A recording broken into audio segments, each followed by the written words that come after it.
Hi, this is Rahman Sheikh. Welcome to Fortnightly Railway Transportation Systems Podcast. I am the host and railway systems specialist working in this industry for 24 years and counting. This podcast is primarily focused on railway experts who have vast amount of experience and contributed greatly to this amazing industry. This is not a technical seminar but focuses on feel good stories, individual journeys, their success and failures, motivating younger generation to kickstart their career in railways and creating a sense of pride for the railway people who devoted their lives on the most environment friendly public transportation. Our guest for this fortnight is Esther De La Cruz, founder, change leadership specialist at Esther De La Cruz. As a leading change specialist in Australia, Esther focuses on principles like transparency, trust, and teamwork. Esther creates collaborative and change resilient work environments where adopting change becomes easier and even enjoyable. With experience in diverse industries across 4 countries, including healthcare, infrastructure, financial services, airline, government, medical device sterilization, and tourism, Esther has found that the principles of managing change remain consistent regardless of the industry or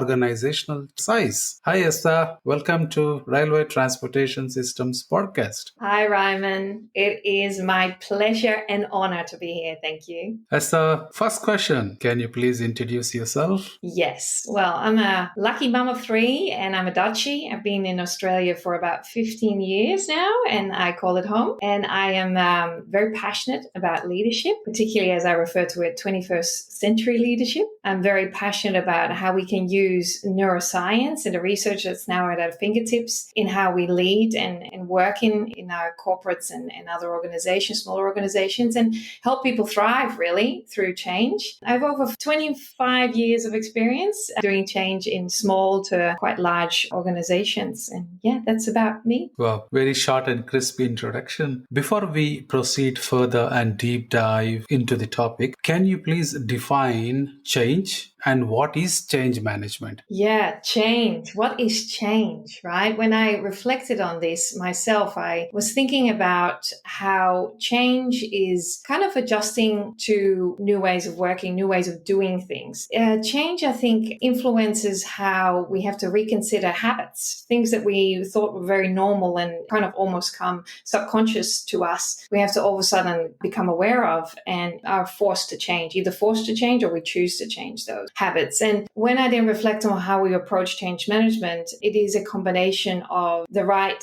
communications, engagement activities, and training activities to help people move from current way of doing things, current habits, possibly current ways of working together, to a new way of doing things. And those activities, such as communication activities, engagement and training activities, are informed by how well we understand the impacts on the people that are impacted by the change, that are being asked or forced to change. The other element I think that's important of change management is that not only do we want to deeply understand the impacts, we also want to be compassionate about how we approach the activities to help people move from a current way of doing things to a new way of doing things. And compassion is the combination of empathy and taking action. So that's how I would sum up those 2 concepts. Wow. I think in recent times, your job and your role might be in high demand with this corona. I don't think corona necessarily has changed it. I think change has always been around. I think we're just speeding it up though. And definitely the way we now work with a hybrid way of working and finding a new way of relating to each other and connecting, building trust via the virtual channel, being able to collaborate still effectively while not having the water cooler moments.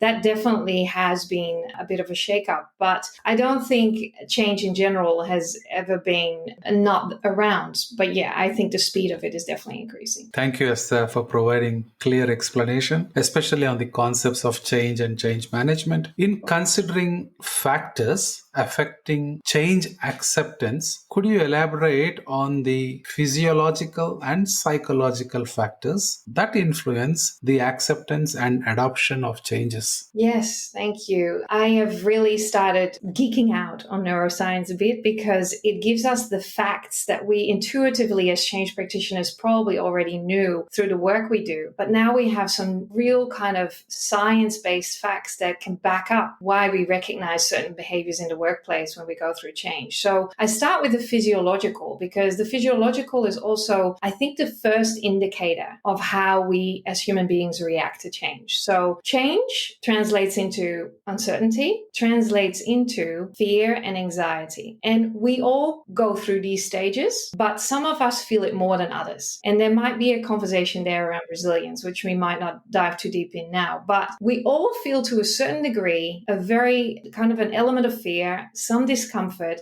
and a lack of control because we cannot really foresee what the future holds when we go through change. We don't know everything. It will play out as we go on that journey. Now, that fear and anxiety will translate into stress. And stress is something that happens in our bodies, right? We get a release of cortisol. Cortisol is good for us in a way because it helps us perform at heightened levels of focus and excellence possibly. But the problem with cortisol also is it shuts down our immune system and it really makes us focus on our personal survival. So that's the freeze mode that we know from way back in the day when we had to get away from a lion or something, you know how the story goes. So that state of stress when we go through change, if that is happening to us for a prolonged period of time, we actually find that our ability to collaborate minimizes. Our brain is not as creative because we're focused on that survival kind of on the core elements that we need to control or try to control. And so being in a state of stress for a long period of time isn't that healthy. And that doesn't help us necessarily adapt to changes very well. Now, the psychological element of that is kind of linked in because as you can imagine, with a lot of stress going through our bodies, our ability to think positively is minimized. We might even revert a bit to a fixed mindset because we're trying to hold on to what we do know and what we can control and what we could rely on in the past. And so if we're in a fixed mindset, we're not able to really be open to what the change might bring and how to be curious about learning new things. So from a psychological perspective, it brings in limitations as well if we don't manage that kind of physiological stress that we feel from uncertainty. So being in this state means that, we're not as well set up to really collaborate with others to make the change happen and to be open to changing ourselves. Wow, Esther, thank you for shedding light on the factors influencing change acceptance. But I got a few quick questions from what you just said. Yeah. I heard that stress is good and you spoke about carousels. What is that? Cortisol is a stress hormone that our body generates. So when we're in that state of anxiety and heightened focus because we feel not in control of what's happening, we feel a bit uncertain and maybe even fearful of what's coming next. That's what's hormone that is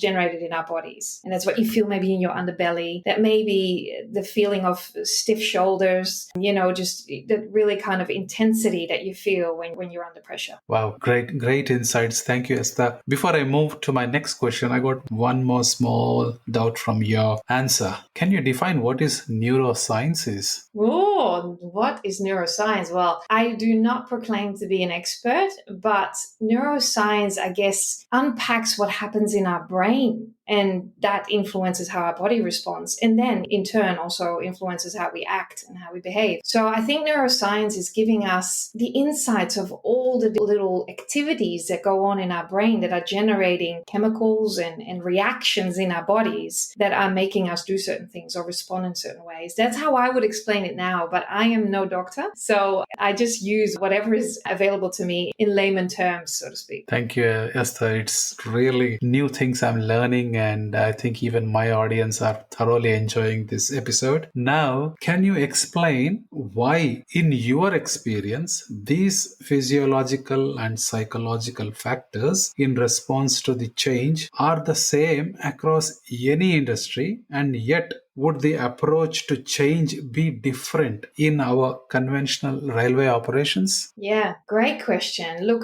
even before stumbling across neuroscience in layman terms that I could use and understand, I was identifying in my work that my change approach wouldn't differ much in regards to what I need to consider for my approach, because you're dealing with human beings. If you work in hospitality or in finance or in rail, you're dealing with human beings. So from a neuroscience perspective, I started more deeply understanding why it was the same. And that's because of what we just discussed around our stress response and how we as human beings fear potentially becoming irrelevant and potentially not being able to learn whatever is expected of us in that new context. And kind of that physiological and psychological impact is the same for every human being. It's just not the same for everyone how it impacts us, because we might have more resilience because of life's experiences or simply being lucky to be born with a lot of resilience. But also we react differently because we're different in personality. So you will see different types of responses to change for sure. But at the basic level, we're all human beings. And so whatever industry we work in, we want to be treated as such, with respect, with consideration. But where it does become very important to consider the context in which people work and the type of work they do, but also how they would like to interact with new content. So for example, if you're in railway, you have office staff and they sit behind a screen. And of course, you would reach them through the screen possibly, or in person in the office. And they are very comfortable with that way of learning and digesting new content. But if you're dealing with people that are working hard on the rail track, that have safety of other people top of mind and that's their priority, and they have limited time, they work shift work, they work on train stations where it's busy and loud and chaotic, you need to consider that in your approach as to how you would introduce them to the changes that are coming. And that's important part of how you communicate, what channels you use, how you educate them on the changes, and how you engage with them along the way. So the approach is still contextualized, but at a basic level, it's about human beings needing to adjust to new ways of working. I agree. I completely agree. Especially the clarification on balance between consistent psychological and physiological factors in change response across industries. While you really highlighted the unique approach required for change in our conventional railway operations, thank you for that. My next question, being an engineer and a technologist, I would like to ask a question. How do changes in technology and work processes affect the behavior and safety performance of railway workers during the transition period? I'd love to have more of a conversation with you offline sometime about what your experiences have been yourself, what you've seen, because I unfortunately haven't had much of an exposure to people on the rail tracks going through change. But what I do know from my years of experience in seeing change happen to people and how they are being supported through that, sometimes the lack of support, very often the lack of support going through that, I can imagine what some of those impacts could be. So that's what I would answer to you, is that as we discuss the physiological and psychological impact of stress, of uncertainty, I also want to touch on the point where as human beings, we really crave being able to contribute and being able to be recognized for the contribution we bring. And so what change does to us is it brings a significant degree of uncertainty if we are able to continue to contribute and be recognized for the contribution we bring, if we are not able to adjust, if we're not able to adapt to the changes that are coming. And we won't know that until the change has landed and until we exactly know what that means for us. So during that time, during that transition time that you pointed out, what is happening to people in that transition time is they live through this constant fear and the lack of control of how they themselves are going to be able to adapt. And that uncertainty, as we already discussed, can come for some to much higher degree of stress than others, because some people may have gone through many times of change before and many significant changes in their life, and they have built up muscle, as I call it, resilience muscle, to adjust and to manage their thought. Something I often talk about is our negative bias, for example. So we as human beings are wired in a negative way. Our brains are attracted to negative news in the first instance. And the reason for that is that our brain wants to protect us from something going wrong. So they want to preempt. That's why we see a newspaper and we're drawn to the negative news on the front page, because we want to learn about that so we can prevent it happening to us. So what we need to do in this day and age is manage our thoughts better. by either, starting a dialogue around it, checking in with other people to validate our concerns so that those negative thoughts don't start living their own life and really become even worse for us from a stress level perspective. But that transition period, as we discussed before, can have a significant influence on our ability to collaborate, our ability to make decisions in a rational way, because our rational brain will be impacted by stress, and our way to think creatively and be innovative and be open to suggestions from others as we collaborate on the railway. So yeah, it does have that link in that sense. Wow, great explanation, Esther. But from this entire talk, I picked two words which are really applicable to everyone because I myself felt it when there was a organizational change. Fear and negative. These are very strong words. And with this, there are pitfalls. So what are some of the common pitfalls from your experience you have seen regarding how we introduce change in the organization, and especially in railway industry because I work in that, and how do they impact the success of change initiatives? Yes, pitfalls. So many years ago, I started about 10 years ago, actually, I started realizing that leadership was one of the first things that I saw failing in the bigger changes that I saw happening in organizations. If leadership is not actively involved in supporting, but also clearly communicating and driving transparency around change, that doesn't mean we always have to share everything up front. People will, with common sense, understand that we can't always communicate all the details all at once. That needs to go at the right time in the right way to manage that. But leadership involvement is incredibly important. The top leaders need to all acknowledge that change is hard and that this is going to impact individuals at an individual and personal level, but also at a team level. And we all need to kind of come together with that. And leadership is incredibly important in delivering concise and clear messages about why it's necessary and why we're doing it now, and what the pathway is to success together, and being compassionate about that it is hard and that people have to go through that transition. Now, the second thing, I already touched on it, is the lack of compassion for impacted individuals. If our approach is very transactional, we don't leave room for the human side of this. And so it isn't about factual communication. It is about embedding into that communication the realization that you're talking to human beings that have emotions related to how they are being impacted. And if we don't name those, people won't feel acknowledged, won't feel seen, won't feel understood. They'll tend to be not as receptive of the communication. So we can't just be fact-based. We have to bring in compassion and the human element. And last thing I see all the time, and it's something I'm super passionate about as well, is overcomplication. So we need to get back to the basics. We need to try and simplify and take out the jargon. I've been on many technology transformations, and it's very easy to get stuck into all the difficult, because it's hugely complex, and I appreciate that. But in order for people to be able to get on board, buy in, and be able to support it, we need to find a way to translate it into language that we could run out on the street. I often say, run out on the street, stop the neighbor and say, this is what I'm working on. And they would immediately understand it. That is the language we need to get to in order to get everyone involved and understanding what's happening. Well, great answers, Esther.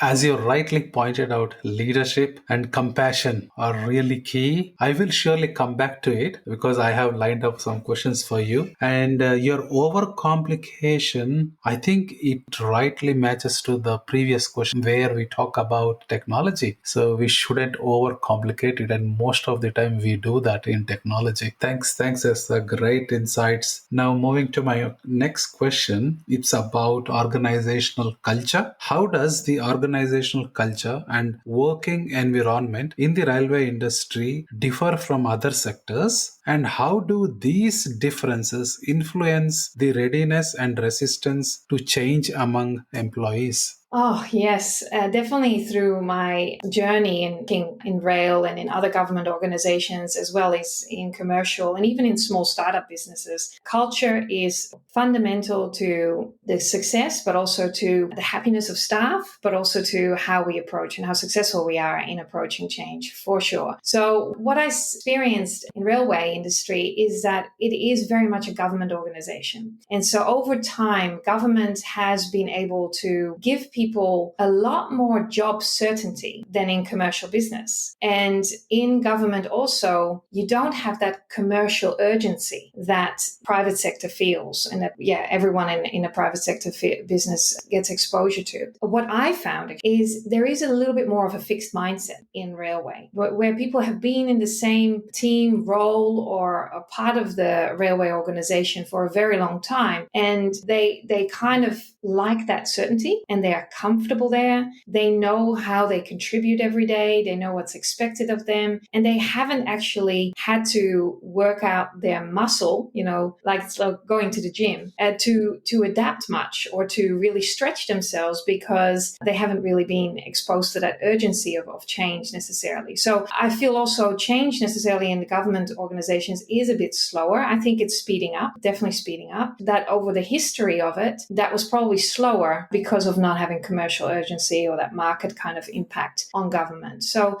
that's how I would sum it up. I think you really sum it up very, very perfectly. That's a comprehensive explanation of the distinctions, I would say, and a great explanation on how these variances shape employee readiness and resistance to change. So my next question has two parts: effects and risks. So, A, what are the long-term physiological and psychological effects on employees when they perceive change as positive and beneficial for the industry? B, what are the risks of long-term impacts of not perceiving change as positive? So if we trick our brain into thinking more positively, or at least find ways to validate our negative thoughts by really checking in with other people to understand if our assumptions about what we make negatively in the first instance because of our negative bias, then we can curve that into thinking more positively about change. And particularly this would happen if we really set up the change in a way that everyone can get on board, because we've clearly set out in simple language what the purpose is of the change, what the greater good is. Every human being wants to be part of something bigger than themselves. So if we are able to bring the hearts and minds together right up front with a good why and a good why now statement that is kind of repeated by leaders along the journey, then we can help people to get on board, feel more positive, clear about where they're headed, and at the same time also help people focus on their stress management, and really kind of, I know there's a lot of well-being activities going on in organizations,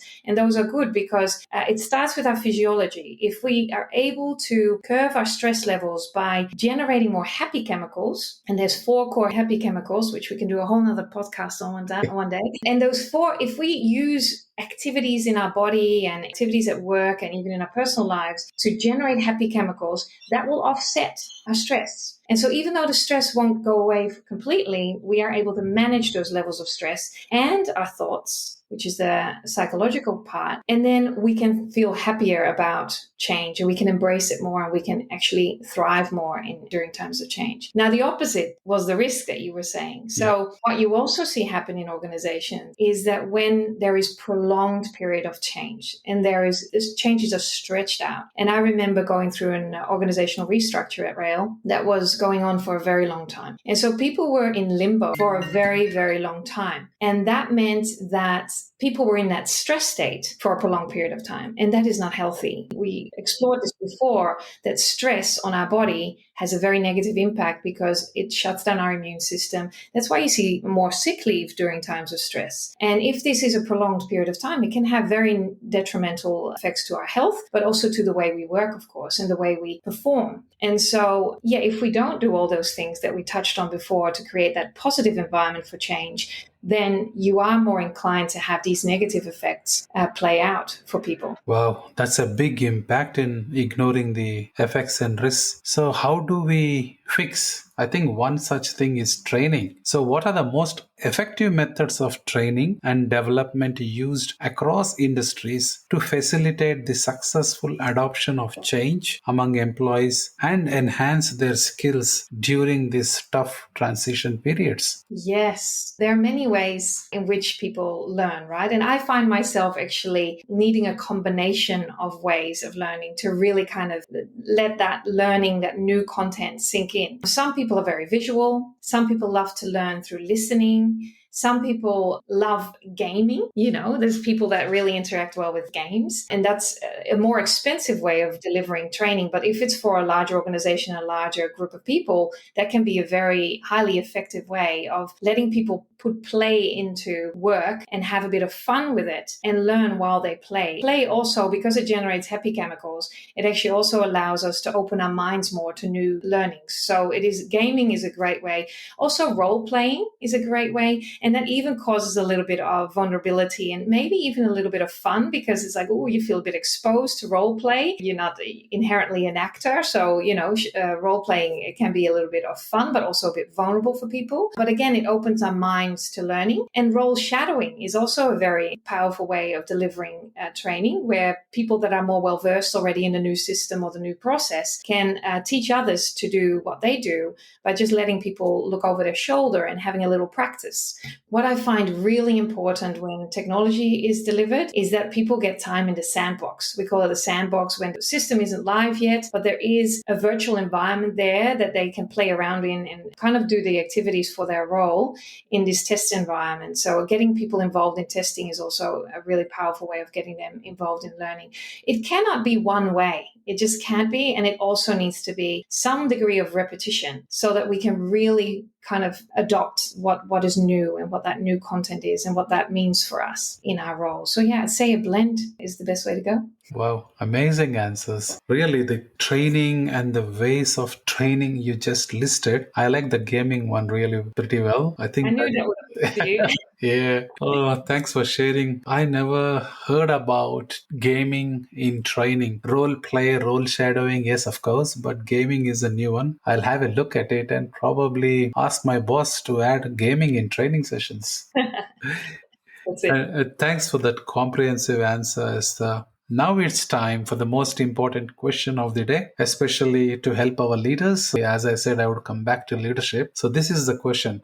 How do effective leaders and business owners create a culture of continuous learning and adaptability among employees to enhance change capability and ensure the organization remains agile in the face of evolving challenges and opportunities? Great question. Culture is definitely something that I get asked to be involved in more and more, because our culture has definitely, due to the pandemic and our hybrid ways of working, become a lot more of a primary focus for organizations. And so I'm being asked to get involved in that a lot more. And as I've been unpacking that by researching it and also working with other people that have deep insights into this, what is at the core of culture is what we believe, what our beliefs are, and how they translate into our core values, particularly the organizational core values. We also bring our personal core values to work, but we have a set of core values as an organization that we want to live by, that we want to be seen, that's how we want to be perceived, that's how we want to show up, so that you actually translating those values into the right desired behaviors and the desired results. That's where we often slip up with culture, because translating values in behaviors is hard enough because there's a lot of interpretation to what the values might mean. And leaders don't always all align behind the same values and what that means in the form of behaviors. So if from a leadership perspective, there is inconsistency in how we show up, in how we behave, in how we make decisions, then inherently people underneath that are not going to behave in line with that. So when we see leaders not behave in line with the same kind of desired behaviors, the rest of the organization will follow that, and it will result into inconsistent behaviors. And that doesn't help us create a culture of continuous learning, because if we're not exemplifying that as leaders, we would struggle to let others do the same. Anyway, so what I wanted to add to that. So culture is fundamentally how we do things in an organization. And if we want to have and create a continuous learning and an adaptable culture that is able to be agile in the face of evolving challenges, we need to exemplify those desired behaviors. They need to reflect what our values are, and they need to reflect what our beliefs are, the belief of how we want to show up as an organization and what we want to achieve. What is our vision? And so if those things are not in alignment, that's where our culture falls over. So yeah, it really needs to be embedded into the values as well as the desired behaviors that are exemplified from the top all the way down. Wow. Great answer, Esther. I believe our leaders are listening to this and it would be a takeaway for them. And if they need more answers or more deep dive into this question, they would approach to you. Where can they approach you? On LinkedIn? Yes, that's the best way. Just find me on LinkedIn. I'm always there. So send me a message, Esther De La Cruz. You'll find me there. And there's also a link to just book a call with me. And I'm very happy to have a chat. Beautiful. Before I let you go, Esther, what's that one piece of advice you would like to give to our audience? Oh, the one burning piece of advice is to realize that we're all human beings and none of us are exempt from change and none of us are exempt from the discomfort of change. So if we could all consider how we would feel if we were going through that same change and try and be a little bit more considerate about what this might mean to others, we probably would adjust our approach on how we communicate, how we engage, and also how we deliver training so that we can help people move from that current way of working to a new way of working. Thank you. Thank you, Esther. It was a pleasure talking to you. Thank you for your time today. Thank you, Ryman. I believe everyone listening to this podcast has got something to take away from today's discussion. If you like this podcast, please listen, follow, and share this podcast within your network. If you believe we should be sharing your story or someone within your network, there is a railway leader who should be here sharing his or her contribution to this industry, contact me on railway transportation systems at gmail.com. Thank you for your time today. See you next fortnight. Until then, stay safe and take care of yourself.